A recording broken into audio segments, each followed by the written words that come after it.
Aqui está exemplificando os dois tipos de néfrons. O primeiro a gente chama de néfron cortical, que seria esse daqui.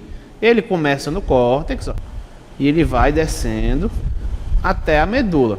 Ele não chega a entrar lá na parte mais interna da medula. Então é por isso que ele é chamado de néfron cortical ou superficial. Esse outro néfron é chamado de justa medular. Ele está aqui, ó. Então o néfron do lado esquerdo é um exemplo de néfron justa medular. As diferenças deles, como a gente pode observar, são mais anatômicas, morfológicas, mas isso vai gerar uma diferença funcional. Então os néfrons corticais, por apresentarem estrutura diferentes e localização diferentes, eles se propõem a fazerem coisas diferentes. E os néfrons justamedulares do mesmo jeito. Em termos de quantidade, a gente tem os néfrons corticais abrangendo 80% da totalidade dos néfrons. Então, a cada 10 néfrons, 8 são corticais e 2 são justamedulares. Então a gente tem muito mais néfron cortical do que néfron justamedular. Ó, aqui é um néfron é isso daqui tudo, essa região toda. Quais são as partes do néfron? Eu vou falar mais na frente melhor, mas aqui, ó. Aqui, essa parte a gente chama de corpúsculo renal. O corpúsculo renal, ele abrange a cápsula e o glomérulo. Aí, depois do corpúsculo, que é essa estrutura aqui, que seria A1, a gente tem, ó, A2, que seria o túbulo proximal. Então, o túbulo proximal, ele se inicia aqui, abrange toda essa parte e vai até aqui. Então, esse é o túbulo proximal. Chegando aqui, eu tenho o segmento descendente fino de Henle, que aqui já é a alça de Henle. E aqui é o segmento ascendente fino. Parou aqui. Daqui para cá, eu tenho o segmento ascendente espesso de Henle.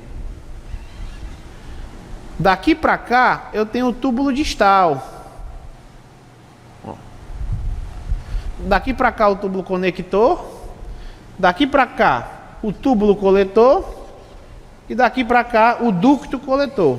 Essa descrição ela varia de autor para autor, mas o grosso é isso. Tem autor que não chama túbulo conector, só chama túbulo coletor. Tem autor que não chama túbulo coletor, chama só ducto coletor.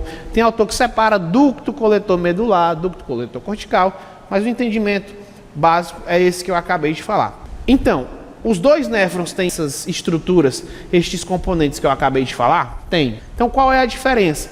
É basicamente o comprimento desses componentes. Por exemplo, se a gente for comparar a estrutura do néfron cortical com o néfron justamedular, eu vou pegar as alças de Henle dos dois. O segmento descendente fino e o segmento ascendente fino, ó, tem esse comprimento no néfron cortical. No néfron justamedular, ó, o comprimento do segmento descendente fino, ó, ele é bem maior. Isso aqui é o néfron justamedular, ó. Corpúsculo, túbulo proximal dele, para aqui.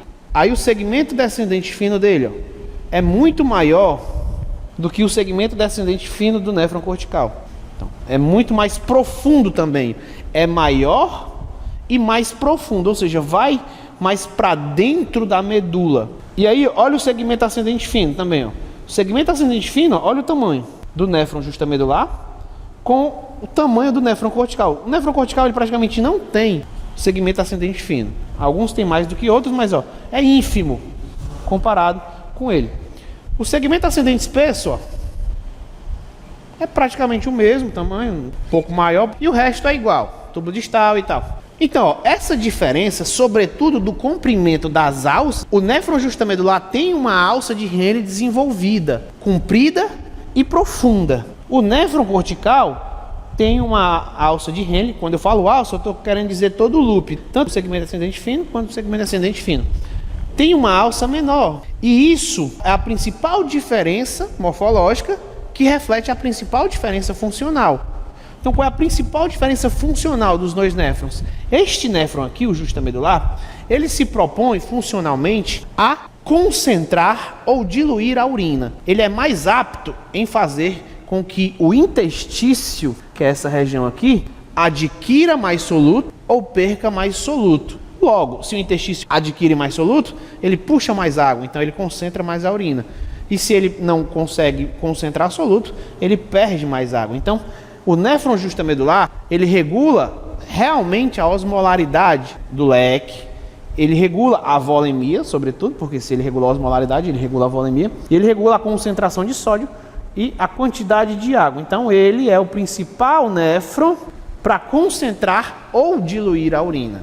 E este néfron aqui, ele não tem tanta capacidade concentrante, ele não tem quase nada capacidade concentrante. Por quê? Esse daqui consegue concentrar ou diluir a urina, por quê? Porque ele tem alças longas. E qual é a relação entre ter alças longas, compridas e profundas, e concentrar a urina? Por causa disso, ele pode fazer um mecanismo que a gente chama de mecanismo de contracorrente, que eu tinha citado lá mais atrás, que é o mecanismo de conservação de energia. O fato da alça ser em U não é à toa. Ela desce e depois sobe. Eu tenho um fluxo que a gente chama de contracorrente.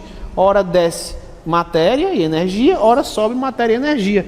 E aí eu faço uma recirculação, uma conservação, e eu posso tanto multiplicar quanto conservar. É um mecanismo de conservação de energia, sobretudo de soluto. Aí o soluto fica no interstício e pode puxar água, e ao puxar água concentra a urina, e aí eu tenho uma capacidade de urinar um baixo volume num dia. Eu posso urinar 50 ml num dia que eu me desidratei muito. Ou, se eu não concentrar a urina, no caso, se eu diluir, eu posso urinar 10 litros, 8 litros. Suponhamos que eu ingira 12 litros num dia. Eu posso urinar 12 litros, porque o meu mecanismo, eu posso manipulá-lo. Eu quero concentrar a urina, eu concentro em interstício dissoluto. E aí eu posso puxar mais água e posso urinar um baixo volume. Eu quero diluir a urina, eu diluo o interstício. Eu lavo o interstício, e aí se eu lavando o interstício, ele não fica hiperosmótico. Ele não ficando hiperosmótico, eu vou urinar mais. Claro que também tem a questão do ADH. Se eu quiser urinar muito, é só eu não secretar ADH. Não secretando ADH, eu já tenho uma diurese grande. Mas aí entra outros mecanismos também. O ADH não secretado, ele vai também permitir uma lavagem do interstício. Mas ADH também, ele é essencial para a concentração ou diluição da urina. A presença de ADH é essencial para a concentração e a ausência de ADH é essencial para a diluição da urina. Mas se eu tiver ADH, que é essencial para a concentração, e eu não tiver o interstício hiperosmótico por causa das alças, eu também não concentro. Então, para eu concentrar a urina, eu tenho que ter duas coisas: interstício hiperosmótico, que quem faz são as alças, e a permeabilidade da passagem da água, que quem faz é o ADH. São os dois requisitos básicos.